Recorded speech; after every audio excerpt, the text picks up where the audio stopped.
दाता तोची एक जाना, दाता तोची एक जाना, दाता तोची एक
ते पण बरे ना आम्हाला एकमेकांना एक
एक जाना नारायणा स्मरवे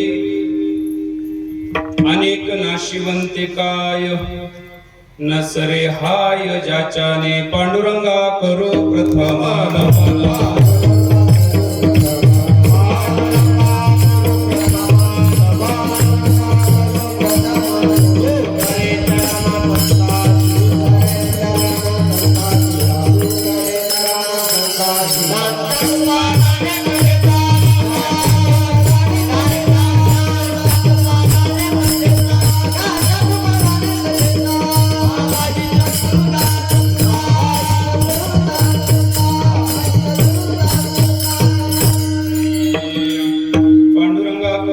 नमन दुसरे चरण संताचिया त्यांच्या कृपादाने कथेचा विस्तारो बाबाजी सद्गुरु दास तुकाम शांताकारं भुजगशयनं पद्मनाभं सुरेशं विश्वाधारं गगनसदृशं मेघवर्णं शुभांगं लक्ष्मीकान्तं कमलनयनं योगिभिर्ध्यानगम्यं वन्दे विष्णुभोवयहरं सर्वलोकैकनाथं महायोगपीठे तटे भीमरथ्या वरं पुंडलिकाय दातुं मुनीन्द्र समागत्य तिष्ठं तमानन्दकन्दं परब्रह्मलिङ्गं भजे पाण्डुरङ्गं विठाला विठाला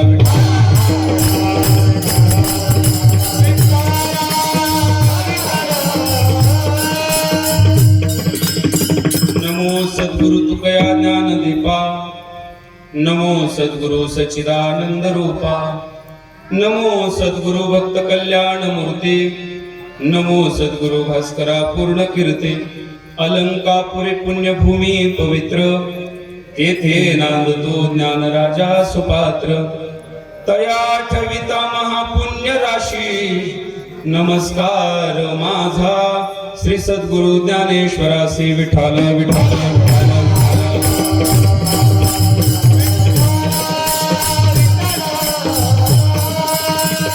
दयांचे केलिया स्मरण होय सकळ विद्यांचे अधिकरण तेची वंदू श्री चरण श्री गुरूंचे ते आता दाता तोची एक जाना नारायणा स्मरवे अनेक नाशिवंते काय न सरे हाय ज्याच्याने विठाला विठाला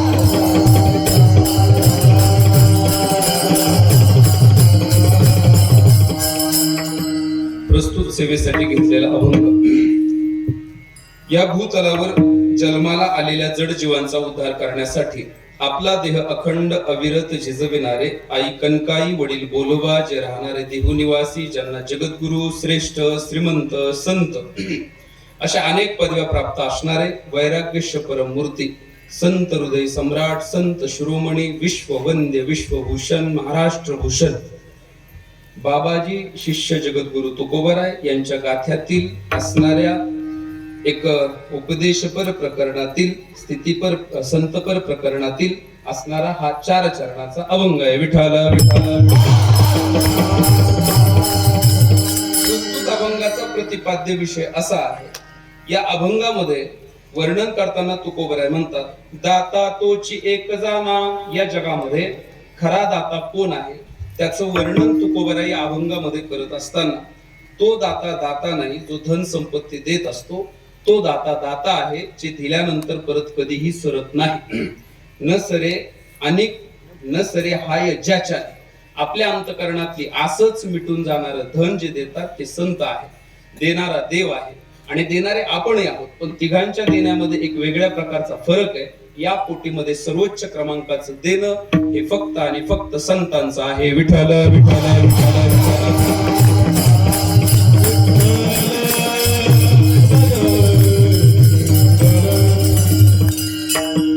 अशा प्रकारचे अभंगामध्ये चिंतन आहे खरे उपकार करणारे ते आहे जे आपल्याला जगाच्या मालकाचं स्मरण करून देतात त्याचं कारण असं आहे जगाच्या मालकाचं स्मरण नारायणा स्मरवी हे आपण एक शब्द ऐकला असेल पायोजी मैने राम रतन धन पायो परमार्थ सुद्धा एक धनच आहे याचा संग्रह ज्यांच्या निमित्ताने आपल्याला होतो ते खरे दाते आहे त्यांच्या आपल्यावर खरे उपकार आहे असाही एक अर्थ आपल्याला या निमित्ताने या अभंगातून पाहता येईल अभंगाच्या चिंतनाला आपण विस्तृत करणार आहोत तत्पूर्वी या गादीची परंपरा समजून अल्पसा परिहार देणं वक्त्याचं आद्य कर्तव्य आहे. म्हणून पवित्र तीर्थक्षेत्र वाजेवाडी या ठिकाणी भगवान गवळी बाबांच्या असणाऱ्या इच्छेनं प्रेरणेनं अनेक परिसरातील साधू संतांच्या असणाऱ्या शुभ आशीर्वादानं असणाऱ्या मार्गदर्शनात अनेक दिग्गज कीर्तनकारांच्या सहकार्यानं साथसंगतीनं तुम्हा सर्व ग्रामस्थांच्या सहकार्यानं आणि या गुणीजन मंडळींच्या साथसंगतीनं चालत असणारा अखंड हरिनाम सप्ताह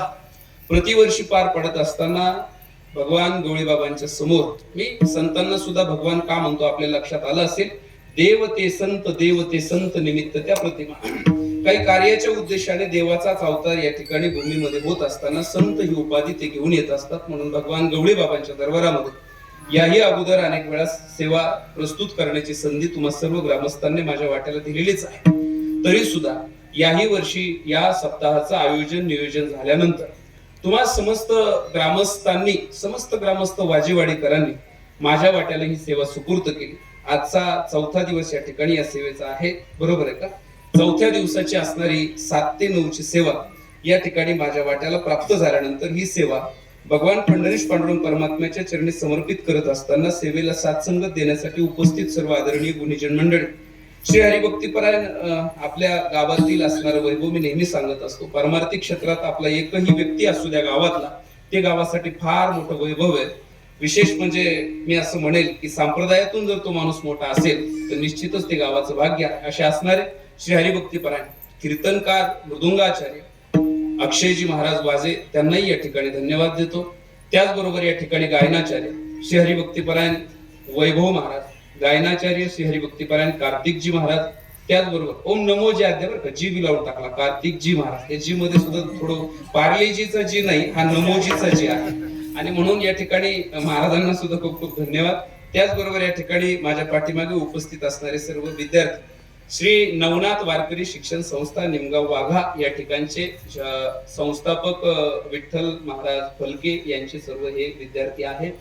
आणि त्याचबरोबर या ठिकाणी विनेकरी बाबा असतील, चोपदार बाबा असतील आणि तुळशी वृंदावनवाल्या माता असतील. त्याचबरोबर या ठिकाणी सिस्टमवाला दादा असेल. त्याचबरोबर या ठिकाणी माझ्या व्यासपीठासमोर उपस्थित गावातील बरेच असणारे महाराज मंडळी, प्रवचनकार, भजनी मंडळी, वाजेवाडी पंचकृषीतील बरेच भाविक या ठिकाणी उपस्थित आहेत.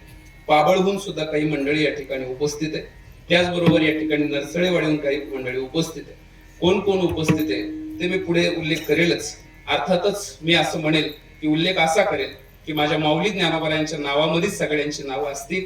त्या सर्वांचा उल्लेख मी निश्चित करेल. विशेष करून आज आपण खरं म्हणजे हा परमार्थाचा प्रवास पुढे घेऊन जात असताना परमार्थाची लांबी रुंदी आपण वाढवतोय, पण परमार्थाची खोली ज्या मंडळींनी वाढवली त्याच्यातले हार्मोनियमवर जे बसलेले आहेत हार्मोनियम वाजवण्यासाठी आपले गुरुजी सुरदासजी महाराज, सुरदासजी जाधव महाराज असे बघा, हा एक समर्पक शब्द आहे. सुरदास या शब्दात असा अर्थ आहे, आपल्याला जे दिसतं ते बाहेरचं दिसतं, त्यांना जे दिसतं ते अंतर्मुख दिसतं, म्हणून तो शब्द सुरदासजी आहे. आपल्याला शोधायचंय अंतर्मुख प्रक्रियेतलं, ते आपल्याला डोळे असून दिसत नाही, आणि त्यांना आपल्याला जे शोधायचंय त्यांना बाह्य जगाच्या डोळ्याची गरज नसताना सुद्धा ते अंतर्मुख होऊन परमार्थ त्या ठिकाणी करतात. डोळे असणाऱ्याला सुद्धा चांगल्या पद्धतीने हार्मोनियम वाजवता येणार नाही अशा प्रकारचं भजन ते त्यांच्या जीवनामध्ये करत असतात. आदरणीय जाधव बाबा त्यांना सुद्धा खूप धन्यवाद. या ठिकाणी मग सर्वच आबालवृद्ध माता भगिनी, तुमच्या वाडीतील सर्वच मंडळी, सर्वांच्या चरणी साष्टांग प्रणिपात करतो. आपण या ठिकाणी भगवंताचं चिंतन करणार आहोत. अर्थातच परमार्थाचं चिंतन आपण या ठिकाणी करणार आहोत. त्यालाच विशेष करून प्राधान्य देतो. या दरम्यान अजून एक उल्लेख असा करील, आपल्या वाजेवाडीतील काही तरुण मुलं सुद्धा या ठिकाणी बस, त्यांच्यासाठी जोरदार टाळ्या वाजवायच्या. वाट बघून असतो की तरुणांनी पुढे बसावं, काही 4 शब्द आपल्या कानावर निश्चित पडावे, कारण आपलं उमलतं वय असतं. या वयात अपघात होण्याच्या दाट शक्यता असतात, आणि अपघात होऊ नये म्हणून ज्या पाट्या असतात त्या पाट्या गाथ्यामध्ये आहेत. आणि म्हणून मला असं वाटतं की आपण त्या पाट्या वाचण्यासाठी बसलेले असाल तर काळजी करू नका. आपलं जीवन हे विना अपघाती 90 पर्यंत जाईल, ही गवळी बाबाची जबाबदारी. आणि म्हणून तुम्हाला सुद्धा खूप खूप धन्यवाद. राहिलं सायला अजूनही कोणाचं नाव राहिलं असेल तर आपण उदार अंतकरणाने मला माफ करायला अशी अपेक्षा ठेवतो. आणि उरलेला वेळ भगवान पंढरीश पांडुरंग परमात्म्याच्या परवानगीने या ठिकाणी चिंतनामध्ये खर्च करतो. पंढरीच्या देवराया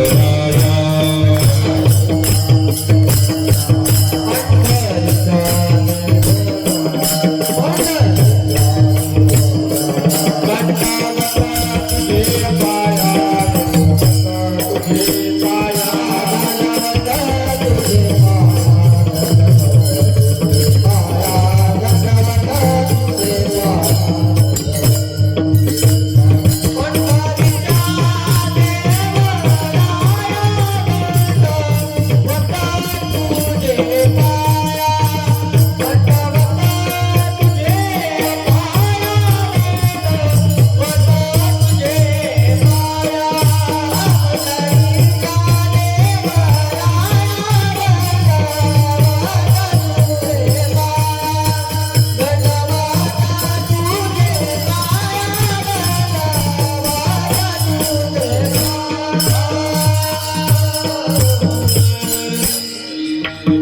पंढरीच्या देवराया दंडवत तुझे पाया, दाता तोची एक जाना नारायणा स्मरवे. अभंगाचं चिंतन अत्यंत कोड आहे. अभंग जो चिंतनामध्ये घेतलेला आहे संतांच्या निमित्ताने तो आहे. या अभंगामधलं चिंतन खरं म्हणजे आपल्यासाठी अत्यंत उपयुक्त आहे. मुळात वारकरी संप्रदायातलं वाङ्मय हे वाङ्मय जीवाचं कल्याण करणारच आहे. आपण त्याचा अर्थ आपल्या जीवनामध्ये लागू करून घेऊन आणि जीवन सुखकर करायचं असतंय. मुळात 84 लाख योनीनंतर मिळालेला आपल्याला मानवी देह जर आपण संत संगती सोबत घालवला नाही तर असं घडतं कसं, येथे येऊन केले काही विठ्ठल नाही आठविला. जर आपल्याला मानवी देह प्राप्त झाला 84 लाख योनी नंतर झाला, आता त्या सोप्या गोष्टी नाही. 20 लक्ष योनी वृक्षा माझी घ्याव्या, जलचरी भोगाव्या 9 लक्ष, 11 लक्ष योनी किड्या माझी घ्याव्या, 10 लक्ष भोगाव्या पक्षा माझी, 30 लक्ष योनी पशुची या घरी, मानवा भितरी 4 लक्ष, एक एक योनी कोटी कोटी फेरा, मग लागे वारा मनुष्य द्या. आता ते तुम्ही घरी गेल्यावर मोजा मी कोणत्या कोणत्या योनीला किती किती लाख शब्द वापरला. एवढे मिळून 84 लाख आणि नंतर शेवटची योनी माणसाची. ती मिळाल्यानंतर जर आपल्याला देव आपलासा करता आला नाही तर काय होतं ऐका. मला असं वाटतंय की किती वेळा जन्मायावे,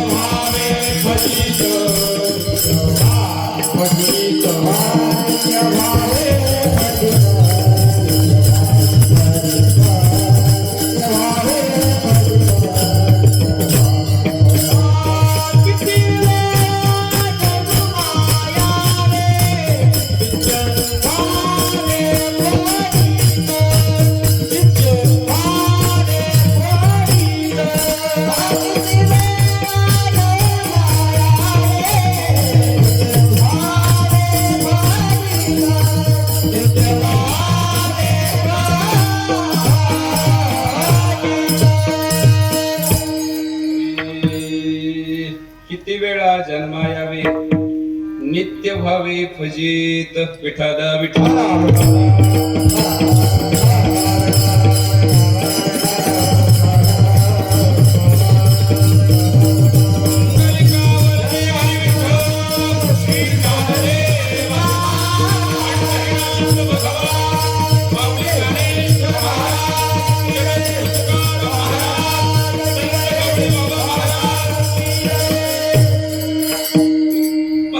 एवढ्या जन्मानंतर सुद्धा आपण विचार करू शकला नाही. आपली आपण करा सोडवण, संसार बंधन तोडावे गे, अशा स्थितीला आपण गेलं पाहिजे. मग याकरता आपण नारायणाचं स्मरण केलं पाहिजे. तर त्याच्यासाठी तेही दान कुणीतरी दिलं पाहिजे. जन्मताच माणूस परमार्थाकडे जात नाही. माझं बोलणं नीट आहे का. सायासे करीसी प्रपंच दिननिसी, हरिसी न भजसी कवण्या गुणे. तो जन्मताच त्या ठिकाणी प्रपंचाच्या ओघावर असतो, परमार्थाच्या नाही. आणि म्हणून ते परमार्थाचं दान सुद्धा कोणीतरी दिलं पाहिजे, तरच त्या वाटेवर चालता येतं, अन्यथा नाही. तर्को प्रतिष्ठ श्रुतियो भिन्ना नैको मुनिर्यस्य वच प्रमाणम, धर्मस्य तत्वम निहितम गुहायाम, महाजनो ये नगता सपंतः. तेनेची पंथे चालू जाता, न पडे गुंता कोठे काही. त्या पंथावरून संतांच्या मार्गावरून आपण चाललं पाहिजे. संत देतील ते आपण घेतलं पाहिजे, ते सांगतील तिथं वापरलं पाहिजे. नाहीतर होतं काय, पुच्छे विना दो पाय पावोनी मनुष्यपणा, जो नसादी ब्रह्मज्ञाना तो लांडा गर्दब जाना पुच्छे विना दो पाय, अशी स्थिती निर्माण होते. धन्यवाद. आपण निगोज आणि पठारवाडीकर सुद्धा उपस्थित झालात. मला तर असं वाटले की आशा मावळली होती माझी. असू द्या, हरकत नाही, आपण आलात. मी आता मध्ये काही विलंब करणार नाही, आपण पुढे या संबंधाने बोलूया. विठ्ठल विठ्ठल विठ्ठल.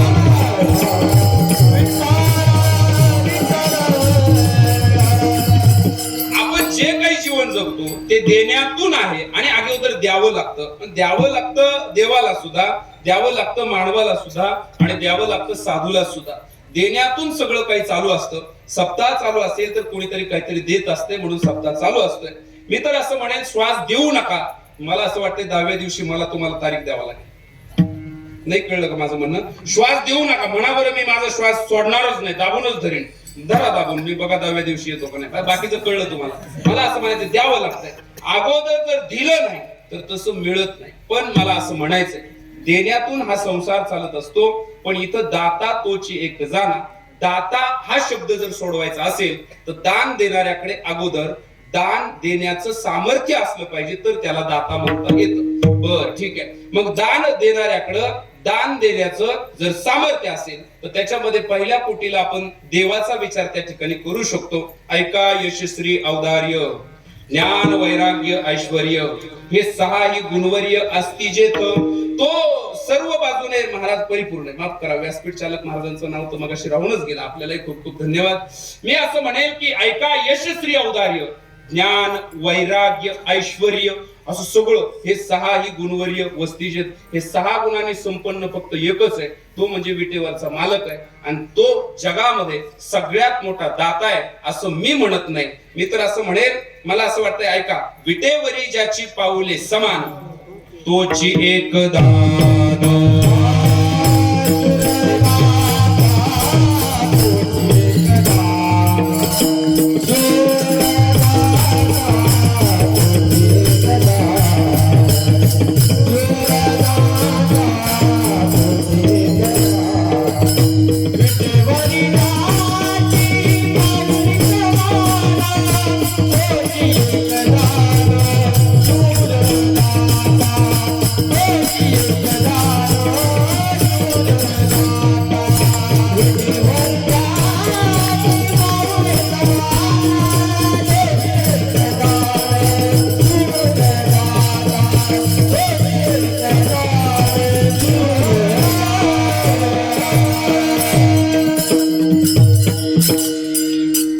विटेवरी ज्याची पाऊले समान तोची एक दान शूरदाता.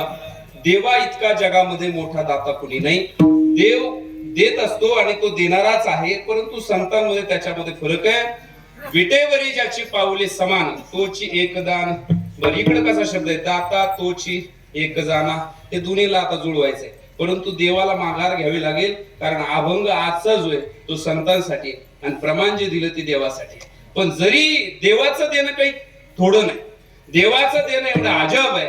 आमचा देव देणाऱ्यातला आहे, आमचा देव घेणाऱ्यातला नाही असं शब्द मी वापरणार नाही. त्याचं देणं सुद्धा एवढं अजब आहे. चला विचार करा, रावणाला मारलं, नुसतं मारलं नाही, रावणाला मोक्ष दिला. पुढचा ऐका, जुना काळ असा होता, ज्याला मारलं त्याला मारल्यानंतर ज्याने मारलं की सत्ता त्याच्या ताब्यात यायची. तो काळच तसा होता, राजेशाही पद्धत होती. एखाद्या राज्यावर आक्रमण केलं, राजा परास्त केला, राजाला मारून टाकलं तर राजाचं राज्य आणि राज्यातलं धन ज्याने मारलं, ज्याने विजय मिळवला त्याचं ते व्हायचं. आमच्या देवाच्या बाबतीमध्ये तसं घडलं नाही. रावण मारला, रावणाला मारलं मान्य आहे, पण नुसता मारला नाही, त्याला मोक्ष काय दिलं बघा. त्याला देणारा आहे देव आमचा, त्याला मोक्ष दिला. आणि असलेलं राज्य जे ताब्यात आलं होतं ते स्वतःला न घेता विघाता त्याला दिलं बघा. आपले हे आम्ही त्याला नाव ठेवलेले टोपण नाव, म्हणजे लक्ष देऊ नये का, विभीषणाचं टोपण नाव आहे ते आमच्या भागात ठेवलेले आम्ही विघाता. बरं का, विभीषणाला ते दिलं. स्वतःला घेता आलं असतं का नाही राऊत दादा, ते स्वतःला घेता आलं असतं. देवाने स्वतःला घेतलं नाही, ते दिलं कोणाला, तर ते विभीषणाला दिलं. चला अजून एक उदाहरण पाहू आपण.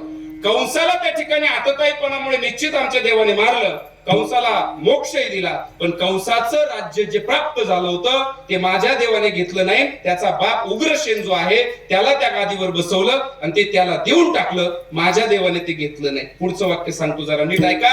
मारला हिरण्यकश्यप, ऐकू नये नक्की. मारलं हिरण्यकश्यपाला, पण हिरण्यकश्यपाला मारल्यानंतर त्याचं जे राज्य आहे ते त्याचा पुत्र भक्त प्रल्हाद याला देऊन टाकलं. स्वतःला माझ्या देवाने घेतलं नाही. माझा देव कसा आहे बघा, देणाऱ्यातला आहे. त्याला मोक्ष दिला, याला राज्य दिलं. विभीषणाला राज्य दिलं, रावणाला मोक्ष दिला. जरा नीट कान उघडून ऐका, माझा देव देणाऱ्यातला आहे, तो देतोच. विठाला विठाला पण त्याचा अजून एक नियम आहे, अजून एक नियम आहे. घेसी घेसी तेव्हा देसी, घेसी तेव्हा देसी, ऐसा असती उदार, ऐसा असती उदार.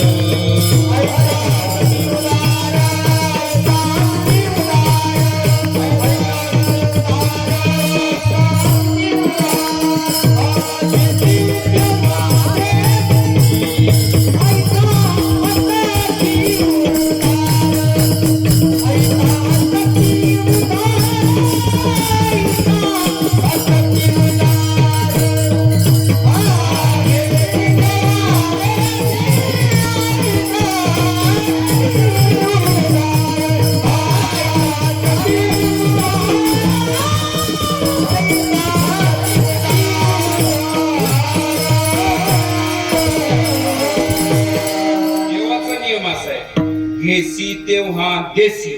अगोदर तो घेतो, थोडं पोहायला घेतो, मगच तो देतो.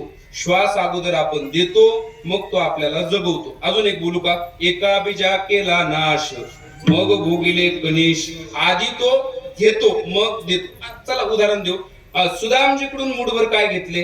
पोहे. पण बदल्यामध्ये किती दिलं? अख्खी सोन्याची नगरी. एवढे मुठभरच घेतले होते, पण दिलं किती? एक सोपं एक हिंदी वाक्य बोलतो मी. देव घेतो थोडं, पण देताना असं देतो की आपल्याला परत जीवनामध्ये कोणापुढे हात पसरायची गरज पडणार एवढं देतो तो. मी बोलू का? जर एक वाक्य बोलतो हिंदी, सगळ्यांनी मनात ठेवा, लिहून ठेवा, ध्यानात ठेवा. आपण कधीतरी असं मागितलं पाहिजे देवाकडं, या खुदा, हा फकीरजीचा दोहा आहे, एका फकीराच्या मी पुस्तकात वाचलंय बघा. आणि असं आहे, या खुदा या तो मुझे इतना गरीब बना दे कि अगर मैं किसी से भीख मांगू तो कम से कम मुझे भीख मिल जाए. शब्द जरा नीट आहे का? या खुदा या तो मुझे इतना गरीब बना दे कि अगर मैं किसी से भीख मांगू तो मुझे भीख मिल जाए. आता काही म्हणतील हा शब्द असा काय? हे असं आहे, या खुदा या तो मुझे इतना गरीब बना दे. म्हणजे बघा, जर एखाद्याला जर भिकच मागायचं असेल, तो जर समजा शियारामचं कापड घातलं, ऍपलचा मोबाईल घेतला, 7,000ची बुट, 16 लाखाची गाडी, आणि मग जर ते 1-2 पैसा द्या रे गरीबाला, वाहन हानी एखादा, तू का गरीब का? त्याला शब्द हा लागू होतो, एवढं गरीब कर की मला मागायला काय वाटलं नाही पाहिजे, आणि देणाऱ्याने कमीत कमी मला द्यावा असं त्याच्या अंतःकरणात वाटलं पाहिजे. या खुदा या तो इतना गरीब बना दे कि अगर मैं किसी से भीख मांगू तो मुझे कम से कम भीख मिल जाए. या इतना अमीर बना दे कि अगर मैं किसी को भीख दूं तो उसकी पूरी जिंदगी सवर जाए. परत त्याला परत थोडं मागायचीच गरज नाही. काय शब्द, काय वजन आहे बघा त्याच्यामध्ये. मला सांगायचं तात्पर्य असं आहे, ज्याला कळेल त्याला कळेल, देव थोडं घेतो, बदल्यामध्ये देताना अजिबात हायगाई करत नाही. देणाऱ्याचे हात हजारो, दुबळी आमची झोळी. आपल्या झोळीमध्ये मावणार नाही एवढं तू देतो. मुठभर पोहे घेतले श्रीहरी महाराज, मुठभरच पोहे घेतले. देणाऱ्याने मोकळ्या मनाने दिले होते बघा, देवाच्या नावाने दिले होते. देवाच्या नावाने संकल्प केला होता, मी कृष्णालाच नेले आणि मी कृष्णालाच देईल, हा संकल्प आहे. गायला सुद्धा खायला घालताना तुम्ही म्हटलं पाहिजे, माझ्या घराण्याचे दोष जाऊ दे, याला संकल्प म्हणतात. मागितलं काही नाही, पण देवा मी तुला आणलंय रे. पण गरिबी जाणून घेतली सुदाम देवाची, आणि अख्खी नगरी सोन्याची दिली. मी दुसरं उदाहरण तुम्हाला देतो. द्रौपदीचा शालू होता बघा, आणि देवाच्या बोटाला थोडस लागलं होतं.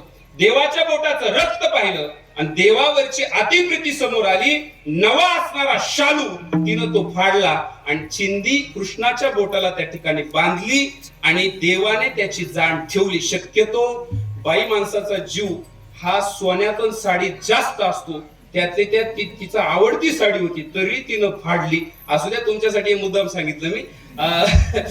तर ते देवानं सुद्धा त्याचा विचार केला, बुवा हिनं एवढा चांगला शालू, एवढा महागडा शालू, पैठणी शालू माझ्यासाठी हिने फाडला. त्याला देवाने घरी बसल्यावर जेव्हा ती चिंदी सोडली अक्षय महाराज, त्याला एक एक दोरा असा देवाने खुल्ला करून पाहिला आणि खुल्ला केल्यावर त्या असणाऱ्या चिंधीला किती दोरे निघाले माहितीये का? 999 दोरे निघाले. 999 दोरे. देवाला दमच निघाला नाही. देव म्हणला याचा बदला मी परत दिल्याशिवाय राहणार. एक वेळ अशी आली, दुशासनानं त्या ठिकाणी द्रौपदीचं वस्त्र हरण केलं आणि देवाने एका एका धाग्याच्या बदल्यात एक एक नवा शालू दिला. 999 शालू परत द्रौपदीला दिले. हे देवाचं देण आहे बघा. म्हणून मी तर असं म्हणेन, देवाच्या बाबतीत देत असताना देवाला देण्यासाठी कधीही माग पुढं पाहू नये. देवाला तुम्ही जर राळाभर दिलं तर देव तुम्हाला थाळाभर देत असतो. देतो का नाही बोला? देतो का नाही बोला? म्हणजे तसं नाही, मला हे पुढं ठेवायचं. ऐका ना, मला हे पुढं ठेवायचं होतं. कोणी गैरसमज करू नका. ते असं काही जर झालं कीर्तनात बरं का श्रीहरी महाराज, ऐका एक मिनिट ऐका. असं जर माझ्याकडून परतही काही झालं, तुम्ही गैरसमज करू नका. मी कधी कधी येड्यावाने करतो, त्याचं एक कारण आहे. मी ढवळपुरीहून आलोय. तुम्हाला सांगतो, गावापासून 100 किलोमीटर अंतरापर्यंत गावगाव पहिली एक पद्धत होती बोलायची. एखाद्याने जर लईच येड्यावाने केलं तर लोक त्याला म्हणायचे तू काय ढवळपुरीहून आला का? ते असे. मग ते जर ढवळपुरीहून आलेला असला तर त्याला किनीला न्यायचे बघा. कशाला? डाव द्यायला. लक्ष देऊ नये का? त्यामुळे ते असं शेवटी हे बघा, आपल्या असणाऱ्या मातीतले गुण एखादा जर आपल्यामध्ये येऊ नये तर त्या मातीचा अर्थच काय बुवा? ज्या लक्ष देऊन ऐका बघा, एखादा तरी ती मातीचे गुणधर्म आहे ना दादा, की आपोआप मानवर काढतात. त्याला काही करावं लागत नाही. असू द्या, चंद्रकांत भाऊंनी उभ्या महाराष्ट्रामध्ये एकेरी नावाचं एक गाव असं गाजवलं. फक्त एका वाघावरती तुका झाला शे कळस. तमाशा क्षेत्रात असून सुद्धा त्या माणसाने जर, तुम्ही तुमच्यातल्या बऱ्याच 2-4 जणांना चांगलं आठवत असेल, आमच्या बरोबर आहे ना जाधव बाबा, त्यांनी तुका झाला शे कळस जर लावला रे बुवा, लोक असे ढसार रडत होते बघा. असा फक्त आमच्या चंद्रकांत भाऊंलाच मान होता. तमाशा सृष्टीमध्ये वग सम्राट म्हणून तेवढा एकच पठ्ठ्या गाजला बघा. आणि ते आपण जर ज्या मातीमध्ये जये गावी करावा वास, तेथे नसावा उदास, मला माझ्या गावाचा स्वाभिमान का नसावा बघा. हा ऐका, म्हणून असं कधी मध्ये असं झालं, तुम्ही मी असं करायची वेळ तुम्ही आल्या मी तरी काय करू, तुम्ही हला ना, बोला ना, डोला ना, मला टेन्शन यायला लागलं. थोडं कसं माहिती का, माणसाने असं हसतं राहिलं ना जरा फरक होतो. हसत्या चेहऱ्याचा फरकच निराळा असतो मला. कार्तिक महाराज ह्या महिलांकडे आता मोबाईल आहेत बघा, मोठी मोठी असे चपात्यावाने असे मोठे मोबाईल बघा. तुम्हाला सांगतो, तुम्ही फोटो काढतात, खरं बोलायचं नाही, तुम्हाला गवळी बाबाची शपथ आहे बा, एकदम खरं बोलायचं. हा मला सांगा, तुम्ही मोबाईल मध्ये फोटो काढतात, त्या टायमाला ज्याला फोटो काढायला लावला तो तुम्हाला काय म्हणतो? थोडं बोला ना, थोडं हसा. हा बरोबर आहे ना. तो काय म्हणतो? थोडं. याचा अर्थ तुम्ही त्या वेळेला हसत नव्हते, बरोबर आहे ना. तुमच्यावर मर्यायचं वार काय तो हसा म्हणला का तुम्ही असं, मग तुम्ही थोडं हसतात. तो हसा म्हणल्यावर तुम्ही थोडं हसतात. मग फोटो कसा येतो? सुंदर. कसा येतो? सुंदर. मग एवढी अक्कल पाहिजे, खोटं हसल्यावर सुद्धा जर फोटो एवढा सुंदर येत असेल, 1 सेकंद खोटा हसल्यावर जर फोटो सुंदर येत असेल, तर आयुष्यभर थोडा हसतमुख राहिल्यावर आयुष्य किती सुंदर जाईल. आणि हे महाराज बोलायची वेळ नव्हती आली. तुकाराम महाराज सुद्धा त्या काळात बोलायची वेळ आली. बोले माझ्या कीर्तनात 2-4 जण रोज अशी यायचे. तुकाराम महाराज म्हणले कसे? थोडी गौरी आयशे वाटे तोंडावरी. त्याच्या पाहून असं वाटायचं येता येता त्याच्या गंगू कापडी त्याच्या थोडावर उभे हल्ली असा.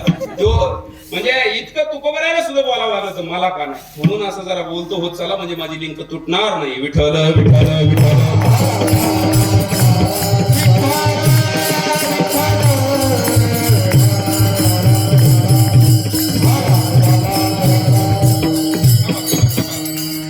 असं असतं, एकदा निवडणूक पडली ना 5 वर्ष दम झाला. मध्ये मध्ये त्याला आडवं येईल, त्याचे काम आडवती, आपल्याला जमतच नाही. लक्ष देऊन ऐका नाही. सध्या 2024 आहे, मग तिकडून एक फटका हल्ला पाहिजे ना तिकडे. काय एक सांगू का, अभंगाचा नुसता शीर्षक जरी ध्यानात आलं ना, कीर्तन ध्यानात येतं. फक्त नीट जरी असं बाहेरून आपण टर्न मारला तर वेळच्या वेळी परत अभंगावर येता आलं पाहिजे. एवढं मात्र ध्यानात ठेवायचं. मन प्रसन्न होऊन जातं. पा आपण इथपर्यंत आलो होतो. देवाचं देणं अजब आहे. त्याने द्रौपदीला दिलं, त्याने सुदाम देवाला दिलं, थोडं घेतलं, खूप दिलं. या विषयावर आपण होतो. आता मी अजून एक बोलू का? मी असं म्हणेल त्याने घेतलंच बुवा. दुर्वास गेले होते आणि म्हटले होते भूक लागली, आणि दुर्वास एकटे नव्हते गेले. भूकिंदळचे 60,000 त्यांच्या पाठीमाग ऋषी होते बरं का. असं आमच्याकडलं भाषा आहे बघा, त्या भाषेला काय पर्याय नसतो, जसं आहे तसं बोललं पाहिजे. असे गपकेचे गपके 60,000 ऋषी होते. आणि त्या ताटलीचा नियम असा होता, अक्षय महाराजांना माहितीये, तुम्हाला माहितीये, आपण चरित्र ऐकलेलं आहे. ताटलीचा नियम असा, अक्षय थाळी होती कोणाकडं? द्रौपदीकडे. एकदा जर धुवून ठेवली तर परत त्याच्यामध्ये अन्न बनत नव्हतं. बघा, देवाला साकडं घातलं, देव आले तिच्या जवळ आणि देवाने सांगितलं बाकी काहीच बोलू नको, मला सगळं कळलंय, तू फक्त मी दिलेली अक्षय थाटली जी आहेत ना, ताटली ती इकडे घेऊन ये. ती आणली, बारीक लक्ष घातलं आणि तिला एक काय निघालं? कशाचं पान निघालं? भाजीचं पान निघालं. देवाने तेवढं खाल्लं, एवढं घेतलं, सगळ्यांना तृप्तीचा ढेकर देऊन टाकला. मला असं वाटतं की ते साधू आल्यानंतर म्हणू लागले, नाही नाही, आता आम्हाला जेवणाची इच्छाच नाही. बघा, देवाने सगळी सृष्टीच्या एका पानामध्ये तृप्त करून टाकली. थोडा घेतो आणि भरपूर देतो. विठ्ठल विठ्ठल विठ्ठल विठ्ठल विठ्ठल.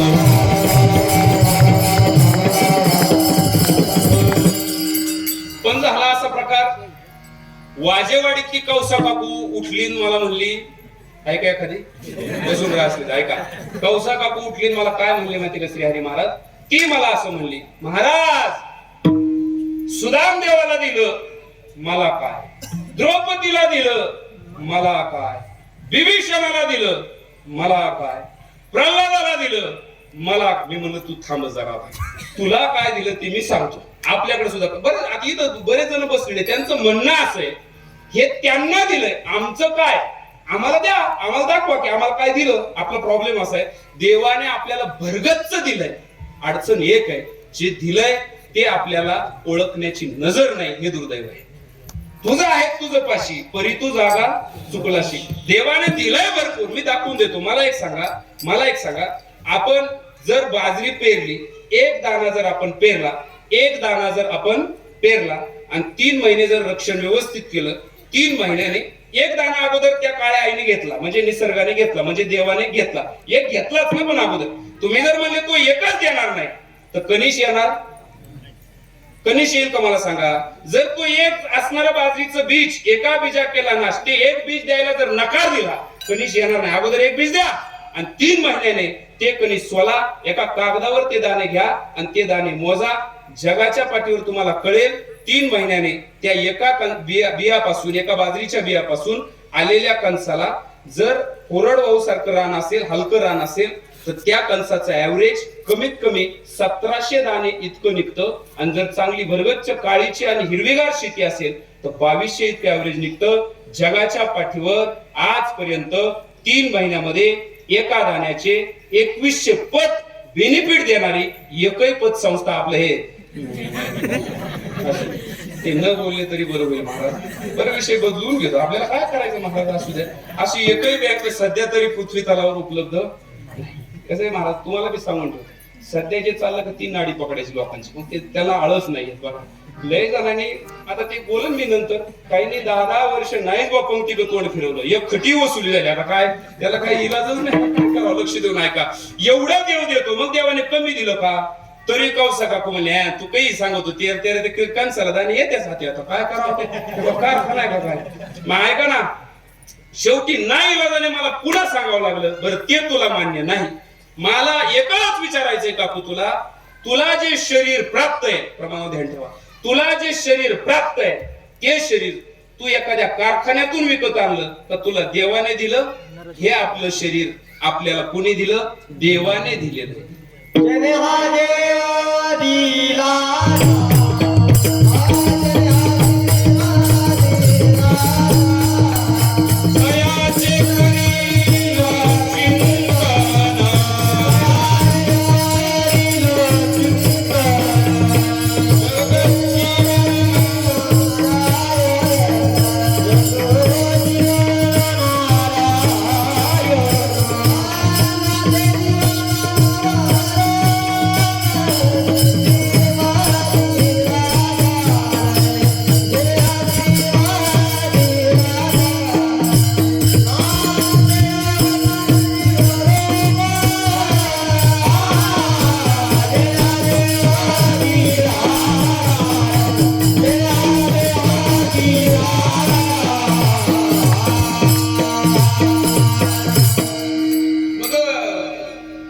देवाने काय काय दिलं त्या म्हातारीला सांगावं लागलं. खरं प्रमाण इथं असं, देवे दिला देह भजना गोमटा. असं प्रमाणे अगोदर, कारण तुला जे शरीर दिलंय ना ते पुण्या कारखान्यात मिळालेलं नाही ग कौसा काकू, ते माझ्या जगाच्या मालकाने दिलंय. बरोबर आहे की नाही? अरे बरोबर आहे की नाही? असू द्या, असं बोलत चला बरं का. ऐका, मग देवाने देह दिला. बर, तुम्ही बी बोलत चला, नाही तर मला जर राग आला रे भाऊ, मी आपला खाली बसून घेईन, दुसरं काही लक्ष देऊन ऐका. ऐका, देवाने देह दिला. जाधव बाबा नुसता देह दिला का सांगा मला? होय रामदास दादा, नुसता देह दिला? राऊत दादा नुसता, जर नुसता देह दिला असता ना तो रोंडक्यावानी दिसला असता. कसा दिसला असता? रोंडक्यावानी.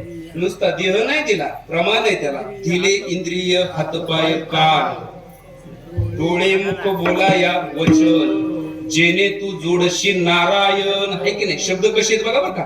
दिले इंद्रिय, नुसतं शरीर नाही दिलं त्याला. नाक, कान, डोळे, हात, पाय, ते सगळं दिले. दिले का नाही? बर, ते बी जिथले तिथे दिले. बरोबर दिले, म्हणजे तसा बारीक विचार करायची गोष्ट हो, चेष्टा नाही हा विषय. काहीच थोडं तिरप तारप झालं तर नीट करायला लय पैसे लागत. दिलं नाही बरं का, तुम्ही जरा नीट ऐका बरं का, नीट ऐका. नुसतं दिलं नाही, ते जिथलंय तिथे दिलं. बरं चालेल, एखादी कल्पना करू आपण. अक्षय महाराज समजा काय घेऊ आता, डोळा घेऊ बरं, नाक हा, समजा हे नाक आहे, नाक हे जर इथं द्यायच्या ऐवजी इथं दिलं असतं तर ते जेवायच्या आधी असं इकडं न्यावं लागलं असतं वाज घ्यायला. इटली का भाजी, पुन्हा टन आणून असं वडनेर मार्गी पुन्हा किती राडा झाला असतो. देवाने एवढे उपकार केले राव तुमच्यावर, ते असं एकदम पद्धतशीर जिथले तिथे दिले. आधी इथं आलं, काय झालं रे बा, तरी आपल्याला त्याचे उपकार नाही. अहो बरं जाऊ दे, तुम्हाला चेष्टा वाटेल, जाऊ दे. तुम्हाला कसं असं कीर्तन असं हसून खेळून पाहिजे, त्याचा अर्थ कळायला पाहिजे. देवाने काय तो कसा दाता आहे भाऊ तिथं सांगायचं, मग संत यायचे. हे नाक आहे का नाक, माझ्या मंडळीच्या नाकाला असं वर हाडा आला येऊ. आणि डॉक्टर गजानन काशीद नगरला डॉक्टर आहे बघा, तुम्ही इकडून जर गेले दिल्ली गेटला, नाक कान घासा तज्ञ आहे का ना, आहे ना बऱ्याच जणांची जिरली वाटत आहे का. म्हणजे मला तसं नाही म्हणायचं, आता मला हलवायला म्हणून म्हणतो नाही. ऐका तर खरं माझं आहे काय अवघड. ऐका, लक्ष देऊन ऐका ना. माझ्या बायकोचं नाकवर आलं म्हणलं काय करा. तुम्हाला सांगतो सुभाषराव, मी मंडळीला नेलो बघ तिकडं, तिला ते नाकाचा हाड वाढल्यामुळे शिकायच्या आधा यायला लागला. तर त्या डॉक्टरकडे नेलो, ते डॉक्टरने तपासलं, त्याच्यात ते असं काहीतरी सोडलं बाबा, ते कॅमेरा एंडोस्कॉपी का काय केलं बघ त्याने. ते म्हणलं ते छिद्र पॅक झालंय, नाकाचं हाडवर आलंय. मी म्हणलं मग आता याचा एकूण खर्च, ते म्हणला कमीत कमी सगळं ते आतून बाहेरून ती सर्जरी वगैरे करून आणि एकदम पद्धतशीर सगळं करायला कमीत कमी 75,000 रुपये लागतील. एवढंच 75? त्याच्यातल्या 2 कोंडुळे समन येते संस्थेतले माझ्याच. त्याच्यातले एक मला काय म्हणलं माहिती, एक दुसऱ्याला म्हणला, महाराज पण तुमच्या बायकोचं नाकाचं हाडकच काय वाढलं. मी तो वर्गपच बरं का, मी काही बोललो. त्याच्यातला दुसरा लगेच म्हणला, पाकिटाच्या आधा घेतले का. असं कुठं बोलावं का माणसाने, काय आहे ते खरे. आपलं जेवढा अधिकार आहे त्याच्यापेक्षा जे आता घेतलं तर देव वसूलच करतो बा काही. त्याच्यामुळे 2 वर्षापासून आपण ठरवायचंच बंद केलं, नको काय इकडून घ्यायचे तिकडे घालायचे, काय करा ऐका करा. त्याच्यातला अजून एक म्हणला, असंच आहे म्हणले जादा घेतलं. परत तो एक म्हणला, महाराज तुमची सुद्धा अलीकडे तब्येत सुधारणा हो. दुसरा लगेच म्हणलं, त्याला घरचं खावा लागत आता वाला नाही. संघ जीवन ऐका, त्याला विनोद सोडून द्यायचा. मी असं खिळून पटवून देत असतो. आधी शरीर दिलं, शरीराला नाक कान डोळे हात पाय दिले, आणि तुम्ही जे प्रमाण दिलं ते शेवटी दिलं. आधी शरीर तयार केलं आणि मग त्याच्यामध्ये नुसतं शरीर नाही तयार केलं, नुसते नाक कान डोळे नाही दिले. तर जेने हा जीव दिला दान, तयाचे करीन चिंतन, जगत जीवन नारायण गुण गाईन तयाची. हे सगळं कुणी दिलं, तर हे जगाच्या मालकाने दिलं. तो या जगातला सगळ्यात मोठा दानशूर आहे, तोच एक दानशूर दाता विठ्ठल विठ्ठल.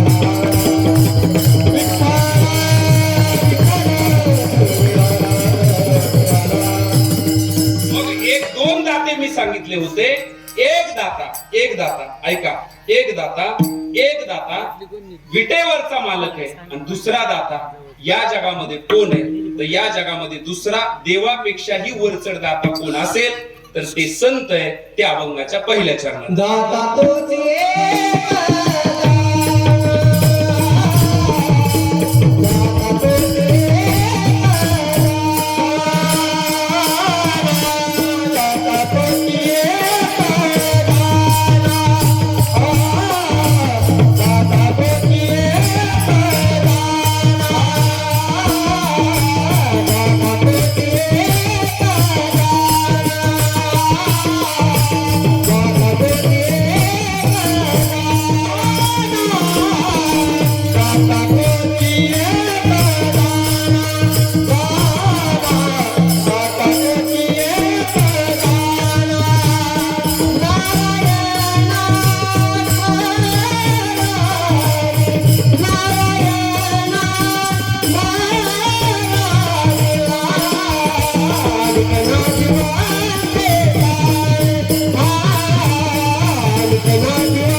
एक जाना नारायणा स्मरवी. देवही देणाऱ्यातला आहे. आजच्या कीर्तनातून उठून जाताना एवढं ध्यानात ठेवा, आपल्याला मुळात देवाने काही कमी केलेलं नाही.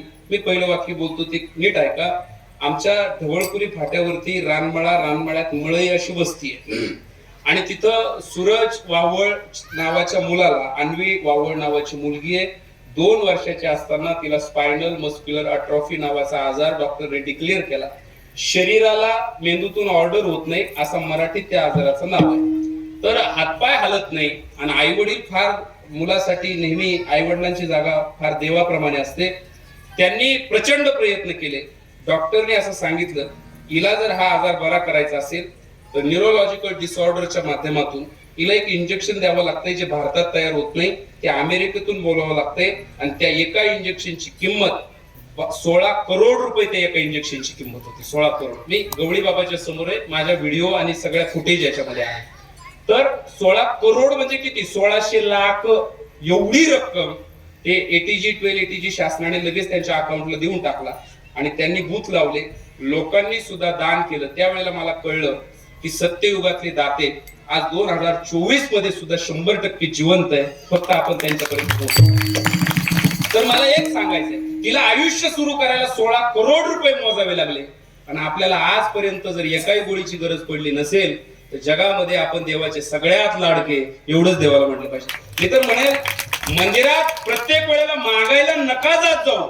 ऐका ना, माझं खरं म्हणतो मी, जरा कधीतरी विचार करा, खुदगर्ज बना कधीतरी, स्वाभिमानी बना कधीतरी, जा त्या देवाकडे आणि देवाला सांगा, म्हणावं देवा मी खरं म्हणजे येतो आणि आलो आणि आज विशेष करून आलो, आज मला काही बोलायचंय, आज माझा वाढदिवस आहे देवा, मी असं म्हणायला आलो.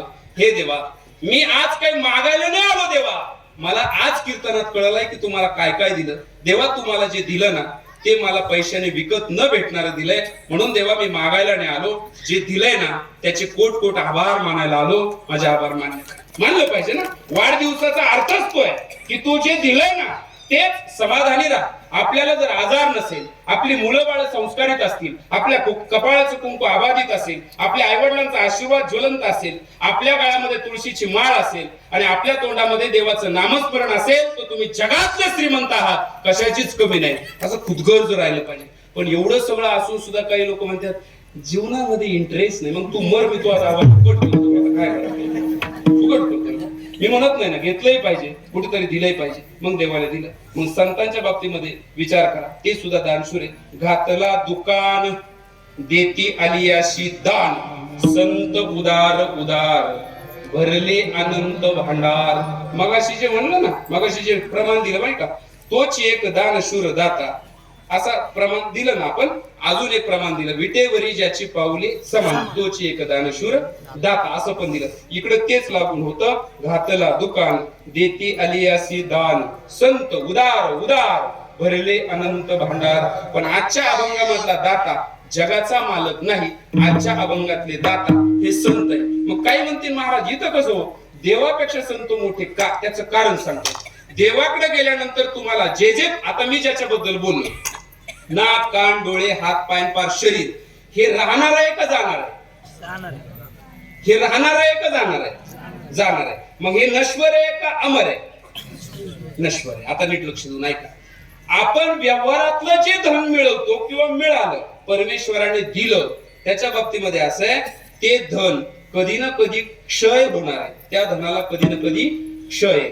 जमीन असेल, घर गाडी बंगला असेल, शरीर असेल, कधीतरी जाणार आहे. घर गाडी बंगला असेल आणि शरीरही असेल तर लिहून ठेवा भिंतीवरती, एकतर तुम्ही तरी त्या प्रॉपर्टीच्या आधी जाल, नाहीतर ती प्रॉपर्टी तरी एक दिवस तुमच्या आधी जाईल. हे खरं का खोटं? हे खरं, हे बरोबर आहे का? माझं काही चुकलं तर माय पायातली काढून तुमच्या तोंडात आपले हे, तर ते असं नाही, थोडस हलवावं लागतं, लक्ष देऊ नाही का? मग हे बरोबर आहे का? होय महाराज, महाराज कार्तिक महाराज बरोबर आहे. हे अगोदर जाणार आहे. तुम्ही किती घ्या, कसं घ्या, किती ठेवा, किती कमवा, बाबळी जवळचं शेवग्या जवळ न्या, रान रान रान काही करा, ते जाणार म्हणजे जाणार. बाजरीच पेरली नाही तरी विमा मंजूर करा, पण ते जाणार, हे जाणार. पडवी बांधली पण निम्या विटा मंदिराच्या, पण तरी ती पडणार. म्हणजे फक्त इतरांची तर कशी पडन, याची याच्या छाताडाव पड कर, ती मंदिराची आहेत ना, लक्ष देऊ नाही का? मग आपण किती जरी कमवलं तरी ते नश्वर आहे. व्यावहारिक जगातलं धन चिरकाळ टिकत नाही, आध्यात्मिक जगातलं धन हे अमर आहे. कसे बघा, न चोर हरियम न च राजहर्यम न भ्रातृवाज्यम न च भारकारी वेये कृते वर्धते एवं नित्यम विद्या धनम सर्वधनात् प्रधानम विठाला विठाला.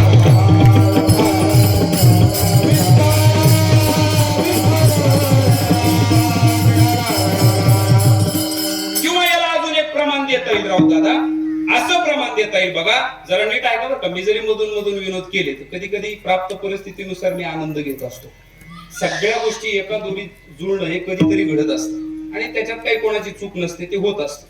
उदाहरणार्थ काय बाबा, कधीतरी सिस्टम थोडीफार इकडे तिकडे होऊ शकते, कधीतरी पखवाजाची अडचण येऊ शकते, कधीतरी गायकाची अडचण येऊ शकते, कधीतरी महाराज लोकांच्या प्रवासाची अडचण कीर्तनात येऊ शकते, असं होतं. म्हणून मी जैसा देश वैसा विद, पाणी तेरा रंग कैसा जिसमें मिले वैसा. आणि मला एक सवय लागली. 2 दिवसापूर्वी आम्ही त्या एका गावात होतो, पिंपरी जंक्शन मध्ये, आणि अभंग होता स्वामी काज गुरुभक्ती. असा आनंद लुटला का नाही, तिथं हसायलाच मिळालं नाही, पण आम्हाला हसावंच वाटलं नाही. ही मंडळी तिथं पण होती बघा 2 दिवसापूर्वी, हे राऊत दादा ते सगळे तिकडे होते. एवढी मज्जा आली का नाही, असं नाही म्हणत की इथं आली नाही, पण मुळात कीर्तनकार याचा अर्थ असा आहे, घरून अभंग ठरवून न येता कीर्तनात आल्यानंतर, त्या कीर्तनात उभं राहिल्यानंतर समोर बसलेल्या पब्लिकला नेमकं पंचपक्वान्नाची भूक आहे की या ठिकाणी शेवटी खाण्याची इच्छा आहे हे ज्या कीर्तनकाराला कळतं, त्यानुसार तो जे खायला देतो त्यानुसार ते कीर्तन रंगतं. म्हणून तसं करावं लागतं, त्यात काही इलाज लक्षात नाही. तर मग काय होतं, आपण बोलायला लागलो आणि त्यांनी जर का असं केलं का, समजायचं आपल्यामुळे यांना एवढा त्रास होऊ राहिला, फक्त जीव जायना बाकी लक्ष काय होतं. आणि हे खरं आहे ना, आमच्या तुम्ही टाकळी डोकेश्वर सोडून पुढे गेले आणि नगर कल्याण हायवेचा उत्तर भागात जर तुम्ही घुसले आणि तिथं जर तुम्ही वेदांताचं झाड उभं करायला सुरुवात केली तर त्या लोकांनी कोणत्या बाबळीला फाशी घ्यावा हा पहिला प्रश्न तयार. म्हणजे याचा अर्थ काय बाबा, मला म्हणायचा अर्थ असा आहे, त्या असणाऱ्या समोर बसणाऱ्या श्रोत्याला, त्या वक्त्यानं त्याच्या भागाप्रमाणे, त्याच्या कुवतीप्रमाणे खायला द्यावं. काय ठीक आहे ना. आणि हे जे खुणा करणं, हसणं, विनोद करणं हे सुद्धा कीर्तनाचं एक अंग आहे. पण त्याला कुठून न्यायचं आणि परत कसं वळणावर आणायचं हे एखादा जमायला लागलं, कीर्तनाला अडचण नाही. माझं बोलणं नीट आहे. आणि वक्ताच ठरला पाहिजे आणि श्रोता. वक्त्यात सुद्धा 2 प्रकार आणि श्रोत्यात सुद्धा 2 प्रकार आहे. वक्ता म्हणजे काय, तर ज्याला वेळ कळते, समय सूचकता कळते, कीर्तन सत्याचं आहे, शेवटी तो मला अभंग घेऊ नये, म्हणजे मला म्हणायचा अर्थ घेऊ नये, इकडे नाही चालत, त्याला समय सूचकता कळाली पाहिजे. दुसरी गोष्ट, त्याला वेळ कळाली पाहिजे, 9चा टाइम आहे, आमटी गार होईल, लोकांच्या भुका वगैरे सगळं कळायला पाहिजे. तिसरी गोष्ट, ही बिचारी जुनी माणसं आहे, हात पाय शरीर इंद्रिय फार इतकी साथ देत नाही, त्याला एक विशिष्ट वेळ आहे, त्या वेळेच्या आत त्याने थांबवावं. या सगळ्या गोष्टी ज्याला कळतात त्याला वक्ता असं म्हणतात. पण ज्याला वेळही कळत नाही, आपल्या पुढे कोणत्या वयाचे ते कळत नाही, अभंग कोणता घ्यावा ते कळत नाही, आणि थांब म्हणलं तरी थांबत नाही, त्याला म्हणायचं वक्ता, त्याला म्हणायचं वाक्या. लक्ष देऊ नका. म्हणून मुद्दा इथपर्यंत आहे की आपल्याला आपल्या वेळेमध्ये थांबायचंय ना. मग चिंतन ऐका, या अभंगामध्ये असं पाहता येईल. मी म्हटलं, न चोर हरियम न च राज हरियम न भ्रातृभाजम न च भारकारी वेये कृते वर्धते एवं नित्यम विद्या धनम सर्व धनात प्रधानम. याला जोड देऊ अजून एक, परमार्थ महाधन जोडी देवाचे चरण. हे प्रमाणे बरं का, हे परमार्थ महाधन धनच आहे. आपण देवाकडून जे मिळालं त्याला नाश आहे, संतांकडून जे मिळालं ते अमर आहे. मला तुम्हाला दाखवून द्यायचंय, परमार्थ रूपी धन देवाकडून नाही, ते साधूकडून मिळावं लागतं, आणि ते फक्त साधूच देऊ शकतो. जर घर गाडी बंगला मागायचा असेल पंढरपूरला जा, आणि जर वैराग्य आणि आत्मचिंतन आत्मसुख मागायचं असेल तर आळंदी पंढरपूरला जा. या 2 जागा सेपरेट आहे. माझं बोलणं नीट ऐका बरं का, फार महत्वाचं आहे. म्हणून संतांकडे गेल्यानंतर आपलं अस्तित्व, आपलं अंतकरणपूर्वक सुख उदयाला येतं का, परमार्थ रूपी धनाची पेरणी संत आपल्यामध्ये करत असतात. संत आपल्याला नारायणाचं स्मरण घडवत असतात. नारायणा स्मरवी या अभंगाच्या पूर्वार्धानंतर उत्तरार्धामध्ये जो शब्द आहे तो असा आहे, नारायणा स्मरवी, दाता तोची एक जाणा जो नारायणा स्मरवी. ज्याच्यामुळे नारायणाचं स्मरण घडतं. बरं, नारायणाचं स्मरण घडून काय घडतं बघा, काय मिळतं तुम्हाला, हरिमुखे म्हणा, हरिमुखे म्हणा पुण्याची गणना कोण करी. काय मिळतं, पुण्य मिळतं. आणि जो यमराज न्यायला येतो तो हिशोब विचारताना बंगल्याचा, गाडीचा, घराचा विचारित नाही, तो जरी तो आल्यानंतर विचारतो, हरिविन जन्म तो नरकची पैजाना, आता यमाचा पाहुणा राही. म्हणून तुमच्याकडे या संपत्ती बरोबर ती सुद्धा संपत्ती पाहिजे. मरेपर्यंत लागते ती या व्यवहारातली संपत्ती आहे, आणि मेल्यानंतर लागते ती हरिनाम रूपी संपत्ती आहे. मग आपल्याला इथं जे गाडीला तिकीट चालतं ते पण तुमच्याकडे चलन ठेवा, आणि मेल्यानंतर हरिनाम रूपी जे चलन चालतं ते पण चलन तुम्ही ठेवा. आता काय करायचं, या चलनात आणि त्या चलनात लय मोठा फरक आहे. साधू देतात ते चलन कसं आहे माहितीये का, नाशिवंत नाहीये ते, ऐका, नाशिवंत नाही ते, अमर आहे, ते न संपणार आहे. उल्लेखच असा केलाय, न चोर हरियम नचराज हरियम, म्हणजे हरिनाम रूपी धन संग्रह जर तुम्ही केला तर चोराला चोरता येत नाही. मुद्दा नंबर 2, नचराज हरियम, सरकारला त्याच्यावर जीएसटी लावता येत, इन्कम टॅक्स टाकता येत नाही. नीट ऐका बरं का, न चोर हरियम न राज हरियम, भावाला त्याच्यात वाटा मागता येत, न भ्रातृभाजन, न भारकारी, कितीही ते परमार्थ रूपी धन कमवलं तरी त्याचा भार होत नाही. आणि व्यये कृते वर्धते एवं नित्यम, दिलं तरी ते कमी होत नाही, आणि त्याच्या पुढचं मेलं तरी ते संग आल्याशिवाय राहत. आता कोणाला मला कळलं नाही, कळलं घ्या मला जेवायला आधी, मी जेवतून परत सुरू करतो. ऐका ऐका, मग एवढे सगळे मुद्दे सांगितले तुम्हाला. परमार्थ रूपी जे धन आहे, चोराला चोरता येत नाही, सरकारला टॅक्स लावता येत नाही, भावाला वाटा मागता येत नाही, वाटलं तरी कमी होत नाही, आणि त्याचा भार सुद्धा होत नाही, मेल्यावर सोबत आल्याशिवाय राहत नाही. त्याचं नाव आहे परमार्थ महाधन, आणि ते नारायणा स्मरवी या प्रक्रियेतून घडतं. म्हणून दाता तोची एक जाणा, विठ्ठल विठ्ठल विठ्ठल विठ्ठल.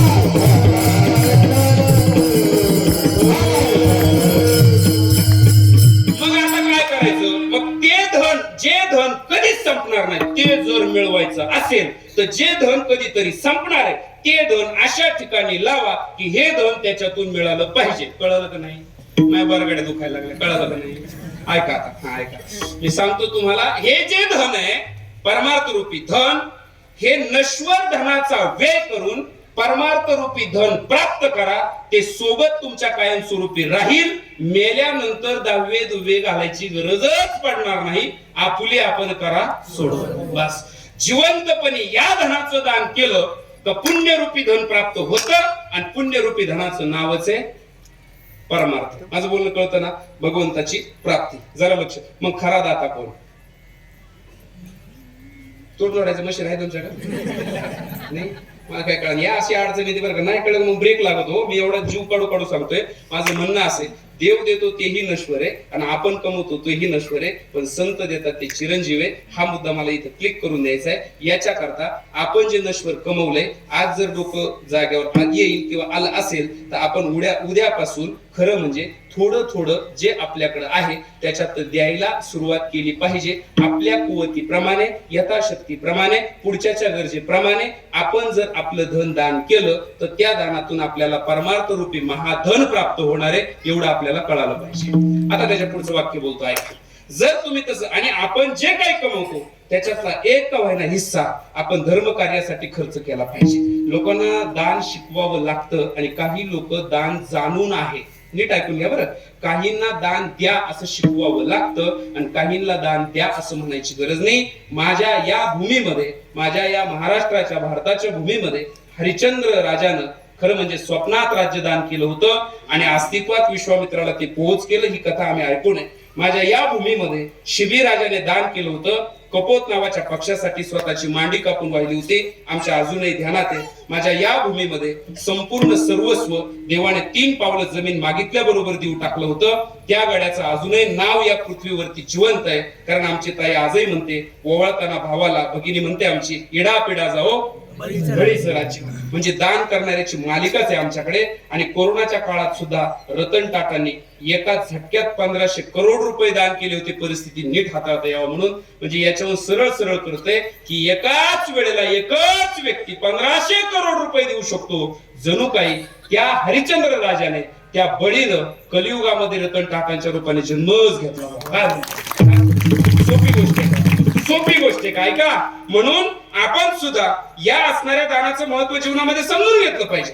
आपण सुद्धा आपल्या जीवनामध्ये काहीतरी दिलं पाहिजे. आपण शास्त्राला विचारून जीवन जगलं पाहिजे. पुढचं बोलू, शास्त्र म्हणेल ते राज्यही तृण मानावे. शास्त्राला विचारून किंवा शास्त्राच्या चौकटीत राहून धन कमवलं पाहिजे. मी तर ते पाळतोय अलीकडे. पुरावा देऊ त्याला. सहज मिले सो दूध समान, मांग लिया सो पाणी, कहत कबीरा रक्त समान, जिसमें खिंचा तानी. सहज काय करावं तुमच्या मनाने, याला म्हणायचं सहज. ते दुधासारखं सुख देतं. मांग लिया सो पाणी, इकडून घेतलं पाण्यासारखं तिकडे गेलं. कळलं तुम्हाला? ऐका. हा, मांग लिया सो पाणी, कहत कबीरा रक्त समान, जिसमें खिंचा तानी. वडून ताडून घ्यायची वेळ जर येत असेल तर ते धन मात्र रक्ताप्रमाणे सुख देतं. मी गवळी बाबांच्या समोर एक खोटं बोलत नाही. मला मुद्दाम म्हणून नाही सांगायचं. कुटुंबात काही प्रॉब्लेम उभे राहिले होते आणि 1 एकर जमीन ज्याची भाव 40 लाख रुपये, त्याच्या वाटपाचा प्रश्न होता. मी बाबांसमोर खोटं बोलत नाही, अगदी खरं बोलेल. मी कीर्तनकार आहे. तुम्हाला उद्या लोकांना ज्ञान पाजायचे ना, अगोदर तुमचं आचरण चांगलं असलं पाहिजे. 2 तास लोकांना काय गुलगुलू बाता तुम्ही कीर्तनात सांगणार आहे, यापेक्षा उरलेले 22 तास तुम्ही कसं लोकांसोबत वागणार आहे याच्यावर तुम्ही महाराज ठरणार आहे. असा विचार करून आणि माझ्या 1 एकर जमिनीसाठी मी कुटुंबातल्या एका व्यक्तीला एवढाच संदेश दिला. माझ्या माहितीप्रमाणे हा समान वाट्याच्या हक्काने ही जमीन माझी आहे. मी एवढंच सांगेल, तुला ज्या दिवशी वाटेल की ही त्याची आहे त्या दिवशी द्यायची तर दे.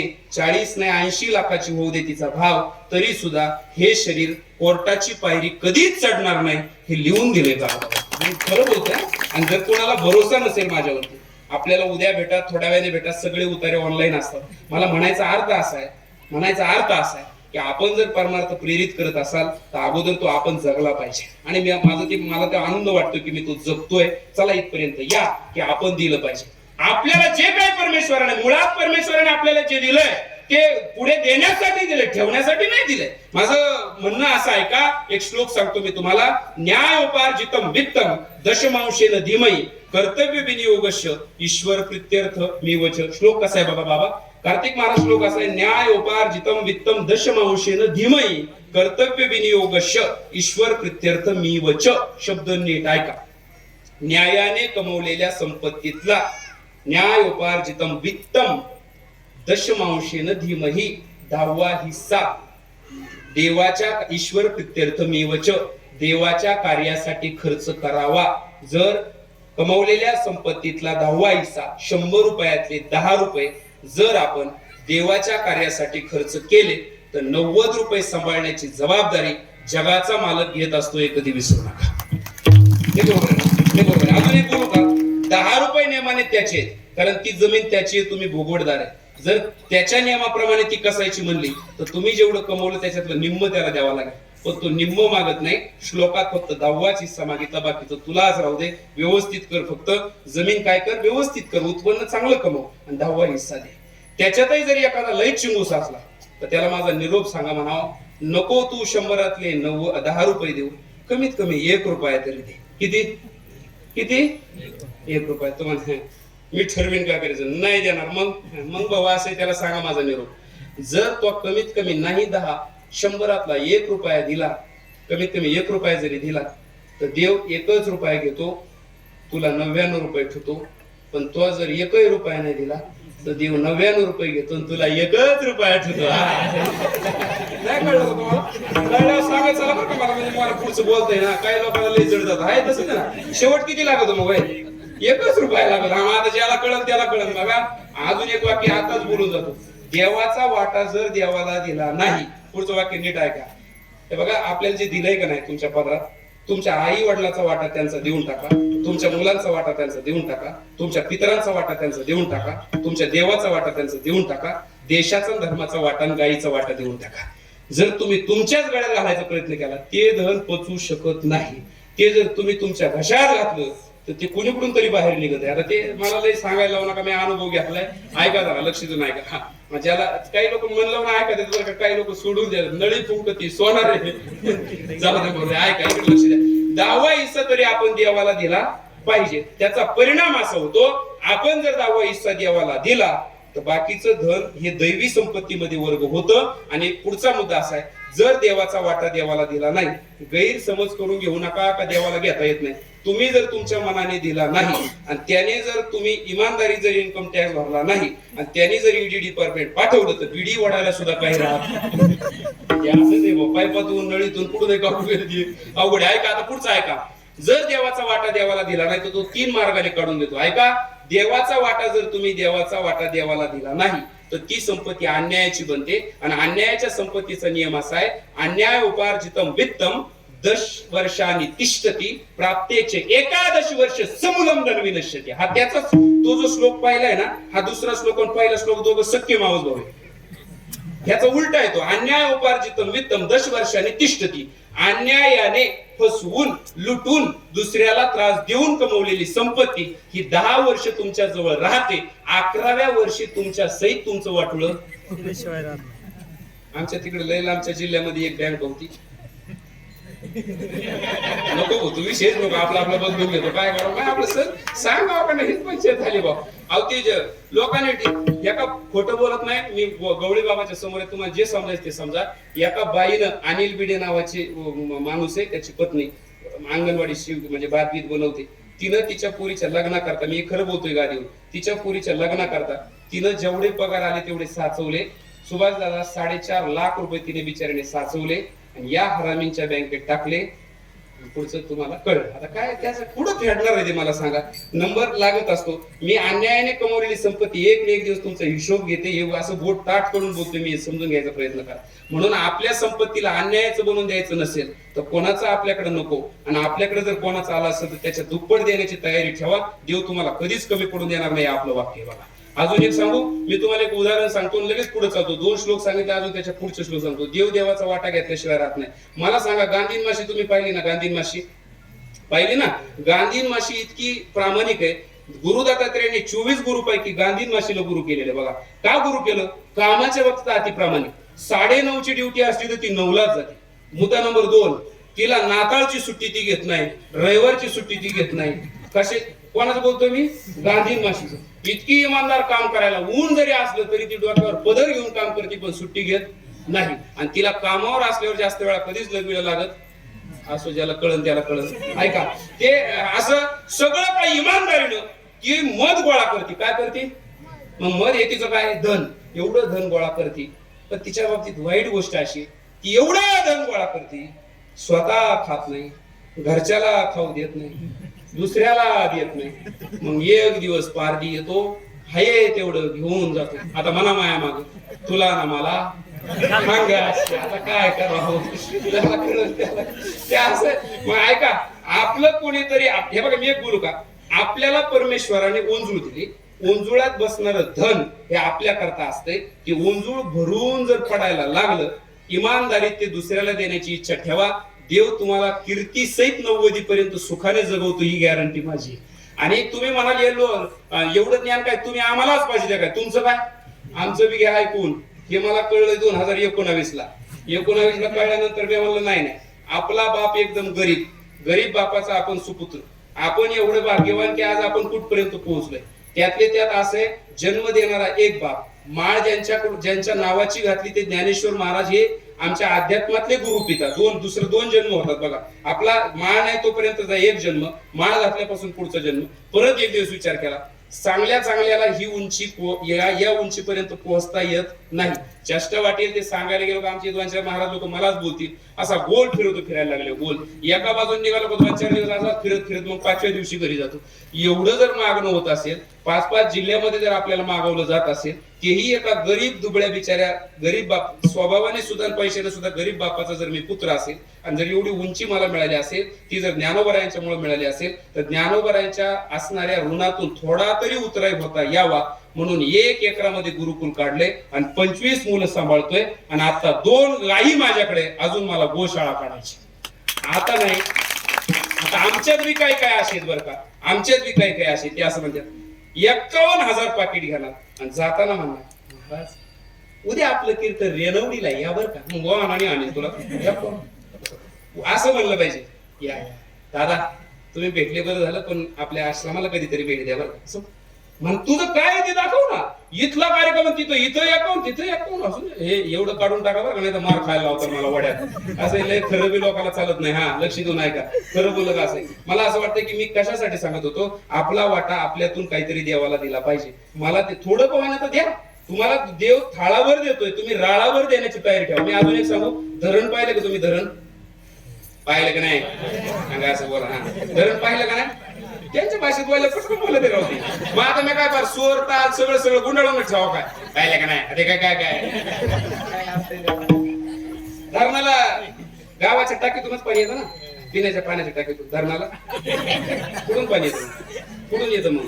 अरे बोला ना राव तुम्ही. तुमचे सुट्टे रुपये मी लगेच देऊन टाकेन. कुठून येतं?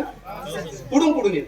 जिथं धरण आहे त्याच्या पलीकडचे जेवढे गाव आहे, त्या गावाच्या ज्या ओढे नाले नद्या आहेत त्या धरणाकडे येत्या आणि धरणात येऊन साठतात. बरोबर आहे. पाणी भरून झाल्यानंतर ते धरण काय करतं, त्या धरणाला एक सांडवा असतोय आणि त्या सांडव्यातून उर्वरित पाणी पुढे ढकलून देतं. बरोबर आहे.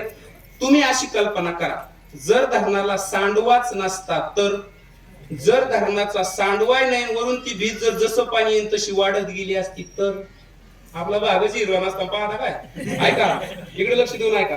त्याचा परिणाम एक दिवस असा झाला असता, 1000 मार्गाने ते धरणामध्ये पाणी येऊ द्या, पण 2 मार्गाने का होईना सांडव्याच्या रूपाने त्याला फाटक ठेवावं लागतं. का? ते धरण फुटू नये आणि खालच्या गावांचा विध्वंस होऊ नये, खालचे गाव बर्बाद होऊ नये, त्या धरणाच्या खालचे गाव. आणि धरण सुद्धा नावारूपाला कायमस्वरूपी जिवंत राहावं आणि कायमस्वरूपी या समाजाला पाणी पोहोचावं. याकरता धरण 1000 बाजूने पाणी घेतं आणि एक बाजूने तरी सोडतं. त्या धरणाचा आदर्श आपण घेतला पाहिजे. परमेश्वरा 1000 मार्गाने तुम्हाला देत असतील तर काल्याच्या कीर्तनाच्या सप्त्याच्या वर्गणीच्या रूपाने मी एक मार्गाने तरी उद्याच्या उद्या सकाळपर्यंत देऊन टाकीन. असं दिलं पाहिजे. आता लक्ष देऊन ऐका. म्हणून मला मुद्दा, आणि जर नाही दिलं, मी इथपर्यंत पोहोचलो होतो, देव घेतल्याशिवाय राहत नाही. नाशिवंत जे धन आहे ना, ते देव घेतल्याशिवाय राहत नाही. त्या अगोदर तुम्ही ते देऊन टाकलं पाहिजे. जर दिलं नाही, तो घेतो. आजी गेल्या होत्या मंदिरात, तुमच्या पाठ आहे, मी आधी पण सांगितलं होतं. आणि रमेशराव जे पुण्यात कामाला होते, 2 लाख रुपये पर मंथ पगार होता. रमेशराव आजीच्या अगोदर होते, गंगू काकूच्या आधी मंदिरात होते, गवळी बाबाच्या. आणि त्यानं काय केलं, 20 रुपये पेटीत टाकले. रमेशरावनी 2 लाख रुपये पगार गाड्याला 20 रुपये पेटीत टाकले. आणि आमच्या गंगू काकूनं 2 शेळ्या 3च कोंबड्या, तिनं 2000 रुपये पेटीत टाकले. किती? रमेश मला म्हातारी गंगू काकूकडे तर 3च कोंबड्या 2च शेळ्या, 2000. त्याला डाऊट आला थोडा, ती बाहेर पडली उभं राहिली आणि आतमध्ये पेटी अशी झाड होती, दगड बोकांडी घातली तरी फुटणार नाही अशी पेटी. तुम्हाला गंगू काकू मला एवढा पगार तरी मी 20च रुपये टाकले, तुझ्याकडे 3 कोंबड्या 2च शेळ्या तरी तो 2000 टाकले. भाऊ ते निगड माय टाकले. म्हणजे मग तू 20 रुपये काढतो तो 2000 पडले.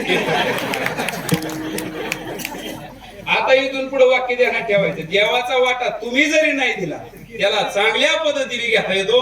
तुमचं तुम्ही ठरवायचं. म्हणून संत सुद्धा म्हणतात, नाशिवंत धनाचं नेमकं काय करायचं अभंगाचं दुसऱ्याचं. जीवन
उचित प्रेम घाली हृदयात. तेव्हा एक मालिकेतलं प्रमाण आहे बघा, मला अचानक ते आठवत नाही. संतांमधला अजून एक फरक आहे.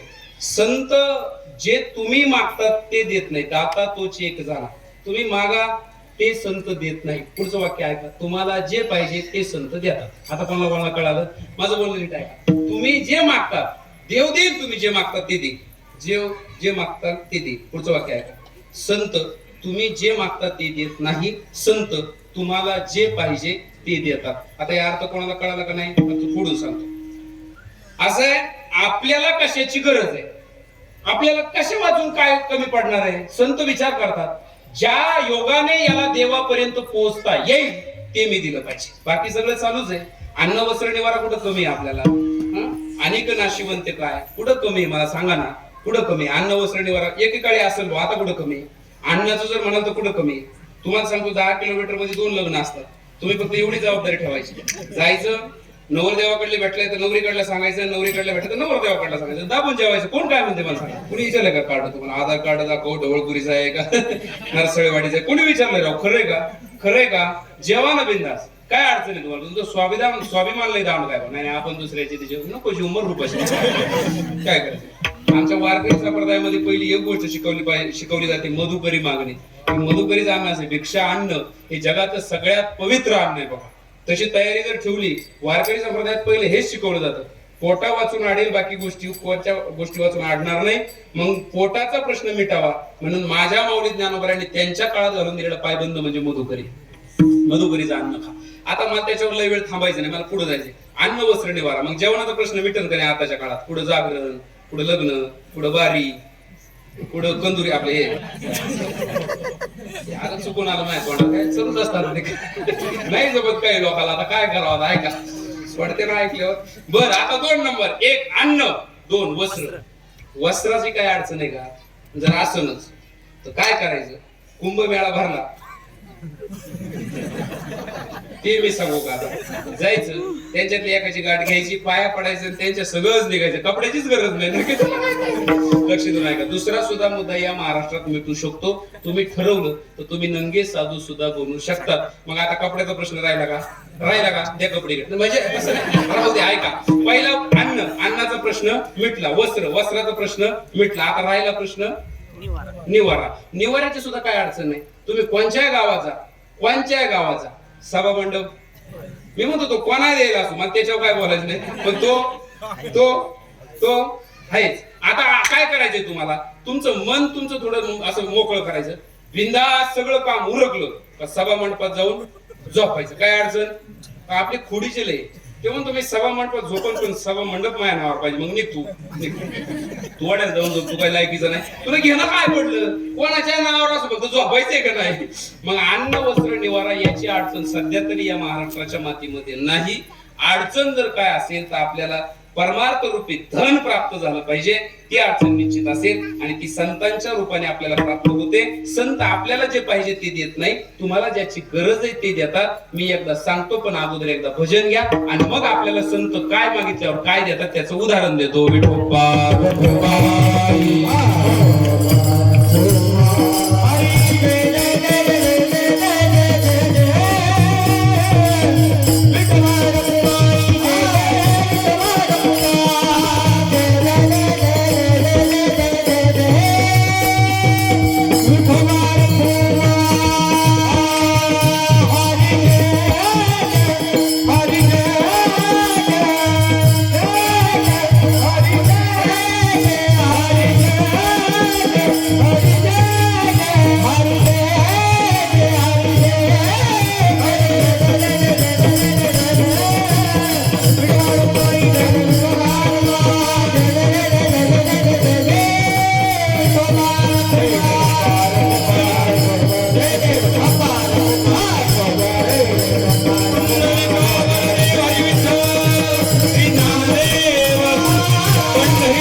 संत आपण जे मागतो ते देत नाही.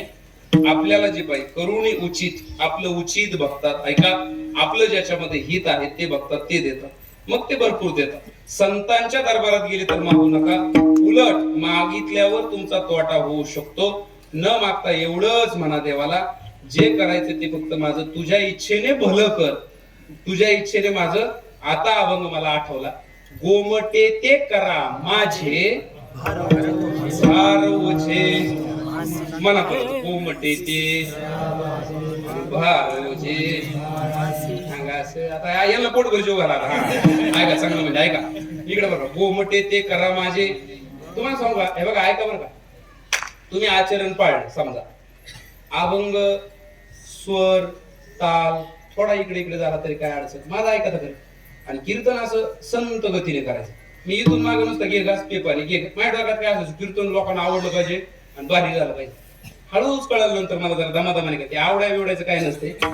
जेवढी लोक बसले का नाही त्या प्रत्येकाची आवडच वेगळी हो. त्याच्यातले 2-4 बरं आता पहिल्यासारखं राहिले का, पहिलं कसं मुकदम एकच असायचं म्हणजे वा.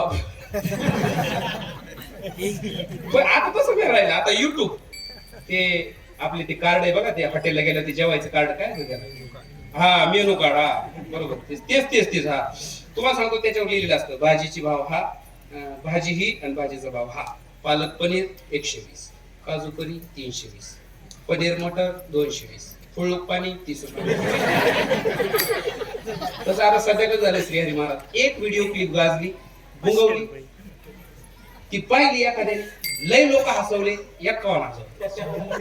त्या भाजी प्लेटची रेटच वेगळी. तुम्ही तसं नाही करायचं. कीर्तनात लई लोड घ्यायचं नाही, अभंग आपला निवडायचा. म्हणता जरी नाही आला तर आले मोबाईल गायका कधी देऊन टाकायचा, तर त्याला काय आरती ओळायला पडला सगळ्यांना सगळं थोडी येत आपल्या बरं का, पुन्हा बोलायला येत चला हाय का, त्यांना देऊन टाकायचं. आणि आपण फक्त चिंतन. हे बघा माझं माफी मागून बोलतो, माझी वेळ संपली. तुम्हाला गायन दिलंय, यांना वादन दिलं, मला चिंतन दिलं, यांना श्रवण दिलं, ज्याला त्याला वाटून दिलं. आणि ज्याने त्याने ज्या त्याच्या क्षेत्रात ते चांगलं उंचीवर पोहोचण्यासाठी एकेकाळी त्या व्यक्तीने जीव दिलेला आहे. तुका म्हणे बळी आणि जीव दिला पाय. गायन असं तसं आलं नाही, त्याचा रियाज आहे. पकवाज असा तसा आला नाही, त्याचा रियाज आहे. रात्र रियाज आहे, तेव्हा तो आला. मग तो कोणाला जमला असता. याचा अर्थ ज्याने त्याने मी चिंतनात जीव दिला, त्यांनी गायनात जीव दिला. मग तरी लोक लय खोडी जेव्हा ते गायकाला भेटणार आणि त्याला टोचून मारणार. मग गायन येतं पण त्याला बोलण्याचा पत्ता नाही. तुला काय आता काय घे नाही का त्याला वध, आणि इकडे म्हणणार मग त्याला वाजवता येते, पण त्याला गाता येत नाही. आता याला कोणत्या फोकाने हवा मला काय ऐका. त्याच्यामुळे ज्याचं त्याचं दिले, तुका म्हणे बळी जीव दिला पायात. आपलं चिंतनाचं काम आहे, आपण करावं. गोमटे ते करा माझे. संतांकडे गेल्यानंतर मागायचं नाही, ते दातेचे. फक्त त्यांच्या मनाने देऊ दे, तुमच्या जीवाचं कल्याण होणार. एवढा दृष्टांत घरी घेऊन जा, बाकीचा अख्खं कीर्तन इथे ठेवून गेलं तरी मला अडचण नाही. हा दृष्टांत असा आहे, देवाकडे जायचं. गोमटे ते करा माझे, तो दाताच आहे, दाता तोची एक जाणा. पण मागायचं नाही, म्हणायचं मला योग्य ते तू दे, म्हणजे तुमचं कल्याण होईल. तुम्ही जर मागायला गेले, मी लिहून देतो तुमची मागणी बरोबर होऊ शकत नाही. कारण ते उदार आहे, संत उदार भरले अनंत भांडार, ते मागाल ती देतील. पण जर का तुमची मागणी चुकली तर जीवनात पस्तावा सोडून काय मिळणार. मग काय करायचं, आपल्यासारखं असं चॅप्टर बनायचं, माझ्यासारखं डायरेक्ट जाऊन म्हणायचं तुम्हाला जे वाटेल ते करा. मला जर लोक म्हणले ना किती भरू, तुमच्या मनात गप असायचं थोडे. त्याच्यात अजून एक सांगू का, कीर्तनकाराने जर चिंतन पद्धतशीर मांडलेलं असलं तर त्या बिचाऱ्या लोकांना कळत आहे कितीच्या दायकीच आहे. त्याच्या पद्धतीत पाहिजे लक्ष देऊन ते कळत आहे लोकांना. आपली उंची काय, तुम्ही इच्छा काय ठेवी देते ना राव लोक. ते असं नाराज तर काय लोक करीत नाही बघा, हे माझं मत आहे. तसं दरबारात गेलं देवाच्या दरबारात गेल्यानंतर देवाला मला जे योग्य आहे ते तुम्ही द्या, मी काय मागणार नाही. असं जर तुम्ही केलं तर मागितल्यावर तुम्हाला जे मिळणार नव्हतं ते न मागता मिळाल्याशिवाय राहणार. आता उदाहरण सांगतो, पटकन ऐकून घ्या. काय झालं, वाजेवाडीमध्ये एक म्हातारी गावात बोरं घेऊन विकायला आली. आणि म्हातारीच्या गावातली, आता म्हातारी तिकडे रेनवडीची होती आणि ती वाजेवाडीत आली.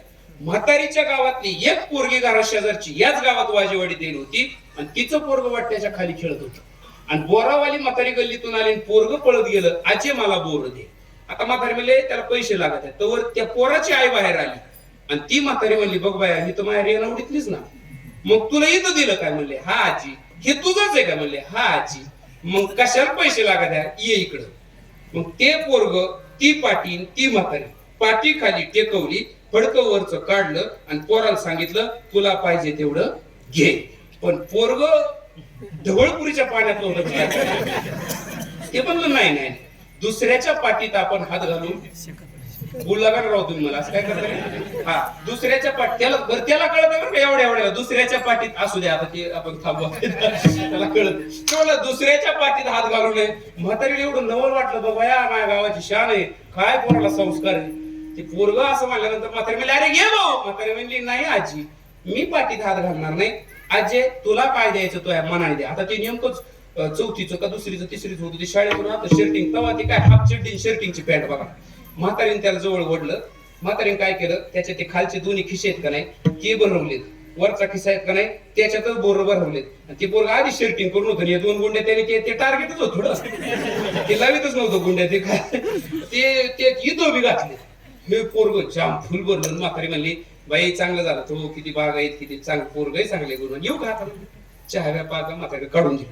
पण ती पोराची आई म्हणली माझ्या पोराला एवढं ज्ञान कुठून आलं बाबा, दुसऱ्याच्या पाठीला हात घालू नये. ती म्हातारी त्या पोराची आई गेली. म्हातारी गेल्यावर त्या पोराजवळ म्हणली बाब्या तू असं काऊन म्हणला बरं, दुसऱ्याच्या पाठीत हात घालू नये. नाही म्हणले म्हणलं असं. बरं मग मला एक सांग, आई तुला म्हणली होती तुझ्या हाताने घे, मग तुझ्या हाताने तो का नाही घेतले. तो म्हणला काय आई तू येडीच राहून गेली का. खरंच पोर आई बाबापेक्षा हुशार आहे आता.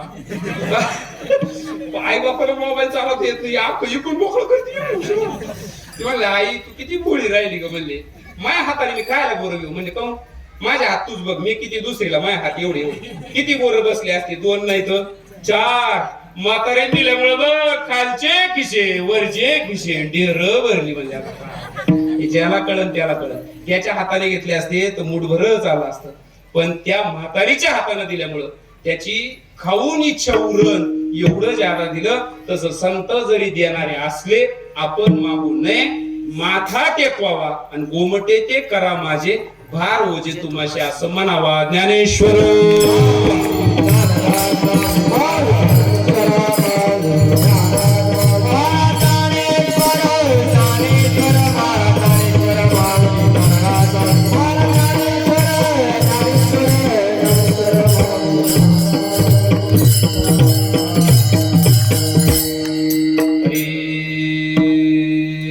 दाता तोचे एक जाना नारायणा स्मरवी, अनेक नाशिवंते काय नसरे हाय ज्याच्याने.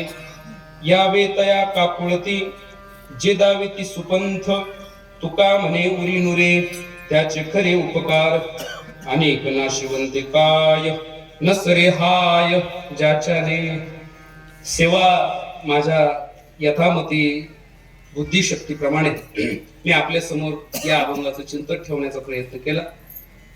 दान या विषयावर बोलण्याचा प्रयत्न केला. खरं म्हणजे या आठवड्यामध्ये 2-3 अभंग सोडवले होते, त्यातलाच एक घेऊ शकत होतो. पण एवढ्या आठवड्यामध्ये मी असा विचार केला की आपण प्रयत्न जर केला बा चांगला लय भारी व्हायचं तर थोडस असं तसं होईल.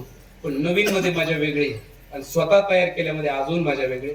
म्हणून एक अपेक्षा ठेवली परमेश्वराकडे की आजची सेवा पहिल्यांदाच हा अभंग मी आजपर्यंत तरी पहिल्यांदाच घेतला आणि पहिल्यांदाच सोडवला. हे गवळी बाबाच्या साक्षीने सांगतो, खोटं नाही. ठीक आहे चिंतन इकडचं तिकडचं दुसऱ्या अभंगातला असेलही, पण अभंग मात्र माझ्यासाठी पहिला होता. मी तोही या ठिकाणी गवळी बाबांच्या इच्छेने माझ्या मनात आला, तो मी सोडवण्याचा प्रयत्न केला. ही सेवा या अभंगाच्या चिंतनातून अशीच असेल असा काही माझा आग्रह नाही, पण मला जसं गोड करावा तसा करण्याचा प्रयत्न मी केला. मोठमोठ्या असणाऱ्या सर्व थोर मंडळींमध्ये आदरणीय जाधव बाबांचं एक त्याचं नाव घेऊन माझ्यासाठी बाहेर गावावरून आलेली सुद्धा सगळी पाहुणे मंडळी, अगदी पठारवाडी निघोजकर असतील, नरसळेवाडीकर असतील, बाबळची मंडळी असतील, या सगळ्यांनी दुपारी मला फोन केला, महाराज संध्याकाळच्या कीर्तनाला आम्ही येतोय, मी तुमचा खरंच ऋणी आहे. फक्त पत्रिका पाहून ही मंडळी माझ्यासाठी येतात. अर्थातच माझ्यासाठी हा गौरव आहे, किती भाग्यवान आहे मी. माणसाला रक्ताची नाते म्हणजे ते नातेवाईक असतात आणि या माऊलीच्या वाटेवरचे नातेवाईक म्हणजे परमार्थ स्नेही असतात. त्या बाबतीत मी खूप श्रीमंत होत चाललो, याचा मला खूप आनंद आहे, खरंच मनापासून आनंद आहे. काय करता हो, घरची माणसं दूध झाकू ठेवतात आणि इकडची माणसं गावरान गाई दूध महाराजासाठी पाळून दूध देतात, असे पण बरेच आहेत. तर याच्यापेक्षा काय पाहिजे, खूप आहे. आता सुद्धा मी या ठिकाणी असं काही जास्त उल्लेख करणार नाही. आपल्या गावाने जो नियम घेतला त्याबद्दल तर मी प्रचंड खुश आहे की हे नावं वगैरे काय होतं, मी याला गेलो होतो नेवाशाला, आणि तिकडं एक जणाचं नाव, आता मला फोन आला त्याचं नाव घेतलं बघ, ट्रू कॉलर नाव आला, मी घेतो. तो दुसरा उठला म्हणला, महाराज असा शहाणपणा करीत नका जाऊ पुढच्या वेळी. मी म्हणलं काय झालं, म्हणजे त्याने एकट्यानेच पैसे दिले काय सप्त्याचे, आम्ही नाही दिले. खरं त्याचं बी खरं ना, आख्याचे मिळून आणि काय रे, बरं ठीक आहे बाबा पुढच्या वेळेस नाही घेणार. पहिले ते म्हणलं पाकिट जरी देत असलं तर पंगत आमची मंडप आमचं, असं काय करायचं. असू द्या म्हणलं. तिथून पुढे म्हणलं आपण नकोच, समस्त ग्रामस्थ सगळ्यात भारी. म्हणून सगळ्यांना खूप खूप खूप खूप धन्यवाद. मग हे सर्व गुणीजन मंडळी, महाराज मंडळी, कार्तिक महाराज, वैभव महाराज, अक्षय महाराज, या सगळ्यांना खूप धन्यवाद. तुम्ही म्हणाले यांचे का नाही, ही आमची तुकडी आहे बाबा, हे डायरेक्ट अधिकृत सदस्य बॉडीवर आहे. त्यामुळे त्यांना धन्यवाद. मला वाटतं शर्टच फाटला काय, गोंडी तुटली. हा म्हणजे शिष्ट महाराजांना धन्यवाद. ज्यांना कीर्तनाचा राग आला त्यांना बी धन्यवाद. जे कीर्तनात झोपले त्यांना बी धन्यवाद. ज्यांना कीर्तन आवडलं त्यांना सुद्धा धन्यवाद. झालेली सेवा पांडुरंगाच्या चरणी समर्पित. सेवेला पूर्णविराम. विठ्ठल जय जय.